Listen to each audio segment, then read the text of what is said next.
In mid-1996, where they claimed that this guard had told them that they knew the killer and that the investigation would go nowhere. At this point, they're calling for an independent investigation. They say that they never knew this man even existed. On the 9th of November 1995, Josephine Dullard missed her bus from Dublin to her home in Callan, County Kerry.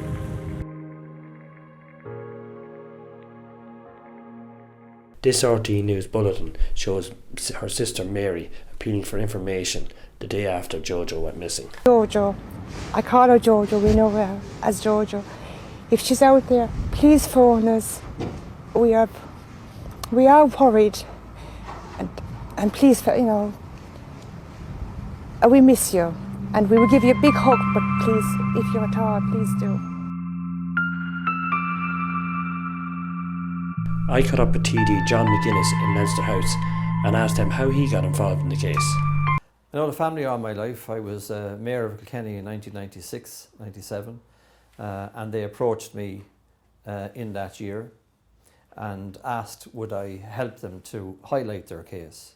Needless to say, they were traumatised by the loss of Jojo Dullard. When someone dies, you have the burial, you have a grave to visit, you have an end to that person's life. They don't have that end. They don't share the same, bereavement process that you would share if you had a member of your family that died. I met with Sean Keane, the editor of the Kilkenny People newspaper, and he told me about when he first heard of the case. I covered the case from the day she went missing. Very first day. Mm. And can you remember that day? Can you remember? I remember the day after, and I remember the local superintendent, Vincent Duff, being very concerned about her. And I remember he made a pile of phone calls. I met him in the street. That time there was no email, no Facebook, no WhatsApp. So it was actually like you met people, or the phone at the station would go off, could be 10 minutes before they answered it. I have never stopped covering the case. Every year, every couple of months, everything. And the murderer is not from Kilkenny. The murderer is out there, or the murderers. But I've constantly kept it going, and I have to pay tribute to John McGuinness. He's done a great job, and keeping it in the public domain.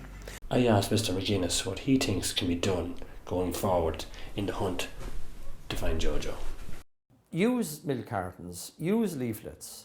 So you're using the basic tools that are available to you, and you're using basic literature like leaflets, but you're also engaging then with the social media, with television and radio, and you're telling the Irish people that although she's missing, we haven't forgotten her. As we talk here today about Jojo Dullard, I use the name of Jojo Dullard, but really behind that name are the names of all of those young men and women that have gone missing and that have not been found. In terms of her age, she was 21 when she went missing. So we're now many years away from that.